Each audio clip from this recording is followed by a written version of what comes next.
My girlfriend said, "We're a team. Your bonus is our bonus." I said, "Of course." Then I used my bonus to pay off my parents' mortgage anonymously. Her face when I told her the team was broke except for her money. Original post. I 29 male work in logistics management for a mid-sized distribution company. Nothing glamorous, but the pay's decent, and this year I landed the company's biggest client ever. My girlfriend Jessica, 27, and I have been together for 3 years, living together for the last 18 months. Jessica works part-time at a boutique clothing store, maybe 20 hours a week, makes around $1,200 a month, which she uses for her personal expenses. I cover rent, utilities, groceries, basically everything else. Never complained about it because I make good money and figured that's what partners do. About 2 months ago, my boss pulled me into his office. The client I landed saved the company from potential layoffs and brought in serious revenue. They wanted to show appreciation, a $42,000 performance bonus. After taxes, I was looking at around $28,000. Biggest chunk of money I'd ever seen at once. That night, I made the mistake of telling Jessica. Her eyes lit up like Christmas morning. "Baby, this is amazing. We can finally get that new car. And take that Europe trip. Oh, and I saw these designer bags." I nodded along, but something felt off. Then she said it. "We're a team, right? Your bonus is our bonus. That's what couples do, share everything." Something about how she said it, the entitlement in her voice, made me pause. But I just smiled and said, "Of course, babe, we're a team." She immediately started planning. Made Pinterest boards for vacations, bookmarked luxury items, even started telling her friends about our windfall. She was spending that money in her head faster than I could blink. Meanwhile, my parents have been struggling with their mortgage for years. Dad's a mechanic. Mom works at a grocery store. They're good, hardworking people who never asked me for anything. Their mortgage had maybe $26,000 left on it, but with interest rates, they were looking at another 8 years of payments. Mom mentioned once how Dad couldn't retire at 65 like he'd hoped because of it. I made my decision that night while Jessica was asleep, online shopping on her phone. The next day, I went to my parents' bank, set up an anonymous cashier's check for $26,000, had it sent to their mortgage company with instructions to pay off the loan. Took the remaining $2,000 and put it in my emergency fund. Came home that evening to Jessica surrounded by shopping bags. "Babe, I know the bonus hasn't hit yet, but I used my credit card to get us started on the wardrobe upgrades. Almost $3,000, but it's an investment in our future." My stomach dropped. "Jessica, about the bonus." "What? Did they change their minds?" Panic in her voice. "No, it came through, but it's gone." Silence. "Then, what do you mean gone?" "I had some obligations, family stuff. It's all been allocated." Her face went from confusion to rage. "Allocated? You mean our money? What obligations?" "Personal ones. We're a team. You can't just spend $28,000 without discussing it with me." "Funny," I said, staying calm. "You spent $3,000 without discussing it with me. That's different. That was for US." "No, Jessica, that was for you, on your credit card, which is your responsibility." She lost it, complete meltdown, screaming about betrayal, about how I'd ruined her plans, how her friends would think she was a liar. The kicker? She demanded I take out a loan to cover what I stole from us. I just looked at her and said, "The team seems pretty one-sided. Your money is your money, but my money is our money. I barely make anything, you know that. By choice. You could work full-time, but you choose not to. That's not the point. Then what is? You promised we were a team." "We are. That's why I expect you to handle your own credit card bill. Team members contribute, right?" She stared at me, mouth open, then grabbed her phone and called her mom. Update 1. Been a week since the bonus revelation. The entitlement has reached astronomical levels. First, Jessica's mom, Diane, called me the next morning. This woman who hasn't worked in 15 years, living off her third husband's money, had opinions. "How dare you lie to my daughter about that money? She had plans. Plans for my money, Diane. That I earned. You're in a relationship. What's yours is hers." Interesting. So what's hers is mine? Cool. I'll expect Jessica to split all household expenses 50-50 from now on. That's financial abuse. She doesn't make enough. Then maybe she should work more than 20 hours a week? Click. She hung up. Jessica stayed at her friend Megan's place for 3 days. During this time, she posted on social media about financial betrayal in relationships, started a group chat with her friends discussing how I was economically abusing her, demanded I Venmo her $500 for emotional trauma, had her mom call my work, didn't get past reception, thank God. She came back Wednesday evening. Not to apologize, but with a printed spreadsheet. "I've calculated what you owe me," she announced. I actually laughed. "Owe you?" 3 years together. The trips we didn't take, the things we didn't buy because you said we should save. That was training me to live below our means. Now you had this bonus and didn't share. You owe me half, plus interest, plus emotional damages. How much? $18,000. I looked at the spreadsheet. She'd actually calculated lost opportunity costs for designer goods she didn't buy, listed emotional labor as a line item, even added future earnings impact because she was too stressed to work this week. "Jessica, you need to move out." "What? This is insane. You're treating me like an ATM. We're done. You can't kick me out. I have rights. You're not on the lease. You have 30 days. She went nuclear. "I'll sue you. I'll tell everyone what kind of person you are. You'll be broke when I'm done." "With what money are you going to sue me, Jess? Your maxed out credit card?" That stopped her cold. The $3,000 shopping spree she couldn't actually afford. You have to help me pay it." "No, I don't. That's your debt. Your choice. Your problem." She started crying. Not sad tears, angry, frustrated tears. "But I can't afford it." "Then return the stuff. It's all final sale. Then get a second job." "I don't have time for that." "You work 20 hours a week. You have nothing but time." She threw a wine glass at the wall. It shattered. "I'll ruin you. Clean that up, or I'm deducting it from your security deposit." "I never paid a security deposit." "Exactly. You've lived here rent-free for 18 months, and you're upset about $28,000? Update 2. The escalation has been spectacular. Day after I gave her 30 days notice, I woke up to 56 text messages. Not from Jessica. She was giving me the silent treatment while still living in my apartment. No, these were from her friends, her mom, her cousin, even her hairdresser. "You're a monster. Jessica gave you the best years of her life. Man up and pay her what you owe. Karma will get you." Apparently, she'd told everyone I'd stolen her bonus and left her with debt. Conveniently left out that it was my bonus from my job. But the real kicker came that Thursday. I got home from work to find she'd thrown a support party in my apartment. 8 people, wine bottles everywhere, and they were making TikToks about financial abuse in relationships. "Jessica, what the hell?" Her friend Megan stood up. "We're here to support a victim of economic violence." "Economic violence? She lives here for free." "Exactly." Another friend, Ashley, chimed in. "You trapped her in financial dependence. She chooses to work part-time. She has a degree in marketing. She could get a real job tomorrow." Jessica finally spoke. "See? He's trying to control my career now." I pulled out my phone. "Everyone out, now, or I call the cops." "You wouldn't dare," Jessica said. "Try me." They left, but not before one of them said, "We're documenting everything for Jessica's legal case." I laughed. Good luck with that. The next morning, Jessica had changed tactics. Sweet as pie, making breakfast. "Baby, I've been thinking. Maybe we both overreacted. How about this? You help me with the credit card and we forget all this happened." "No, but I'll have to pay interest." "Yes, you will."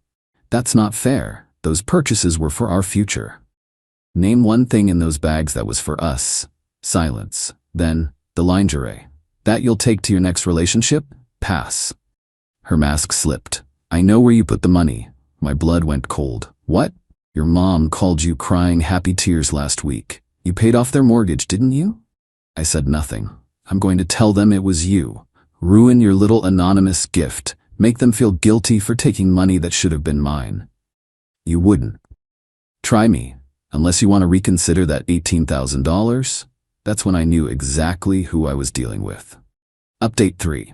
After Jessica's threat about my parents, I had to act strategically. Called my buddy who's a lawyer. He said her threats were basically extortion, but proving it would be messy. Better to document everything and protect myself. Set up cameras in the common areas of my apartment, legal where I live for my own home. Good thing too. Saturday morning, Jessica's mom and aunt showed up unannounced while I was home. Jessica let them in with her tea. We're here to mediate, Diane announced. There's nothing to mediate. Jessica's moving out. The aunt, Linda, pulled out her phone. I'm recording this for Jessica's lawyer. Good, record this. Jessica has paid exactly $0 in rent for 18 months. That's, I did quick math, $27,000 in free housing. She owes me money. They weren't expecting that. Diane sputtered. That's not how relationships work. Apparently, according to Jessica, relationships mean my money is our money. So her living free means she owes me. Unless you want to admit it only goes one way. You're twisting things. Am I? She wants half my bonus? Fine. She owes me half the rent. That's $13,500. Still want to talk lawyers? Jessica went pale. You can't charge me retroactively. You can't charge me for imaginary emotional damages either. But here we are. Then the best part. Diane tried a power move. I know people at your company. One call and you could lose that precious job. I smiled. Diane, I just landed the biggest client in company history.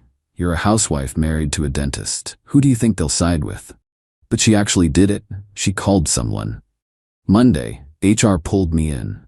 They'd received a complaint about my character. I explained the situation, showed them the threatening texts, the attempted extortion about my parents. HR was not amused. They called it harassment and documented it in case of escalation. Tuesday night was when Jessica made her biggest mistake. I came home to find my laptop open. Bank statements on the screen. She'd tried to transfer money from my savings to her account, but couldn't get past the two-factor authentication. Jessica, did you try to access my bank account? It's our money. No, it's theft. Or attempted theft. I called the cops. She couldn't believe it. When they arrived, she played victim, crying about how we were together and shared everything. I showed them the security footage of her on my laptop, my bank's login attempt notifications. They didn't arrest her, but told her it was attempted fraud, and I could press charges. She was given a formal warning. You have 48 hours to leave, I told her in front of the officers, or I press charges. Where will I go? Not my problem anymore. Update 4. She didn't leave in 48 hours. Instead, she tried one last power play. Thursday morning, I woke up to an empty apartment. Well, empty of Jessica's stuff and a bunch of mine.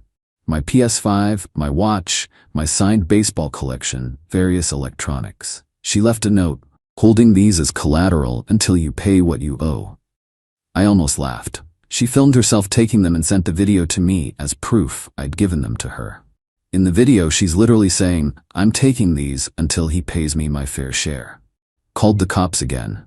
This time with video evidence of theft and her written confession. They took it seriously. Put out a warrant. She was at her mom's house with all my stuff. Cops showed up. Diane tried to refuse entry, but they had a warrant. Jessica was arrested. My stuff was returned. I didn't bail her out. Diane called screaming that I was ruining Jessica's life over a misunderstanding. She stole from me. On camera, with written confession. Dropped the charges. She was emotional. Maybe she should have thought of that before committing felony theft. Jessica spent the weekend in jail. Monday morning, her public defender called me. Would I consider dropping charges if she agreed to move out immediately and cease all contact? Add in a restraining order and we have a deal. It was done by Tuesday. But the aftermath? Pure karma working overtime. Without my financial support or a place to live, reality hit Jessica hard. She had to move back with her mom. That $3,000 credit card bill started accumulating interest. She couldn't afford minimum payments on her part-time salary. Her mom refused to help. You said he owed you $18,000. Use that. He won't pay. Then sue him. With what money? Her friends, who were so supportive, suddenly very busy when she needed a place to crash or money to borrow. Turns out people aren't that sympathetic to a grown woman crying about not getting her boyfriend's work bonus. Best part? She had to sell all those investment pieces she bought. Designer bags, shoes, clothes, all sold at a massive loss on resale sites. Made maybe $800 total. Last I heard through the grapevine, she's working full-time now. Imagine that. Still living with mommy. Still paying off that credit card, telling everyone I financially abused her. Can't get a new boyfriend because she leads with my ex stole my bonus. My parents still don't know the mortgage payoff was from me. They think it was an administrative error in their favor that the bank couldn't reverse. They're happy. Planning Dad's retirement party for next year. Me? I'm good. Apartment's quieter. Grocery bills are somehow lower, even though I'm the only one eating. Weird how that works. Got promoted last month. Turns out when you're not dealing with constant drama, you perform better at work. Final update. It's been 6 months now. Thought I'd give one last update because the entitlement apparently has no expiration date. About a month ago, got a LinkedIn message from Jessica. Yeah, she went professional network stalking. Hi, I know we can't talk normally, but I wanted you to know I'm getting married. He's amazing and treats me like a real partner. Just thought you should know what you lost. Also, I still think you owe me closure about the money. I didn't respond, but I was curious. Did some digging. Her new amazing guy? A 22-year-old she met at her retail job, lives with 4 roommates, drives for DoorDash on weekends, but here's where it gets good. Diane reached out last week, not to Jessica's phone. She doesn't know I blocked that. No, Diane got a new number just to contact me. Hello, Jessica doesn't know I'm calling. She's making a terrible mistake with this boy. You were stable, successful. She realizes now what she lost. If you took her back, I know she'd appreciate you properly this time. Diane, she stole from me. There's a restraining order. That was a misunderstanding. She was hurt. You know how much she loved you. She loved my money. That's not true. She just wanted to be taken care of. Is that so wrong? When she contributes nothing? Yes. She contributed. She made your house a home. She lived there for free and complained about the groceries I bought. Silence. Then, would you at least consider helping with her credit card? It's ruining her credit. She can't get approved for anything. No, you're heartless. That bonus could have changed her life. It changed my parents' lives. 2 people who actually deserve it. She was going to be your wife. Thank God that didn't happen. Here's the thing. I found out from a mutual acquaintance that Jessica told her fiancé she's debt-free and has family money coming. She's literally repeating the same pattern, looking for someone to bankroll her lifestyle. Also discovered she's been telling people I hid assets during our relationship, and that's why I had money to pay off my parents' mortgage. Like we were married, and I was required to disclose my finances to her. The mutual acquaintance asked if I wanted to warn the new guy. Honestly? Not my circus, not my monkeys. He'll figure it out when she starts talking about how his paycheck is their money while her part-time retail check is for her fund. Looking back, the signs were always there. The way she'd say, we can't afford that when I wanted something, but we deserve this when she wanted something. How she'd call in sick to work to go shopping, but get mad if I worked overtime. The way she genuinely believed that being in a relationship entitled her to full financial support while contributing nothing. That $28,000 bonus? Best investment I ever made. It freed my parents from debt and freed me from a parasite. Worth every penny. As for those saying I should have just shared it, I did share. With the 2 people who sacrificed everything to raise me, who never asked for a dime, who still tried to refuse the bank error until they couldn't. That's what real family looks like. Not someone who sees you as a wallet with legs. Jessica, if you're reading this from your mom's couch while your 22-year-old fiancé delivers someone's Chipotle order, that expensive lingerie you bought, hope it was worth the 23% APR you're still paying. The team is doing just fine without you.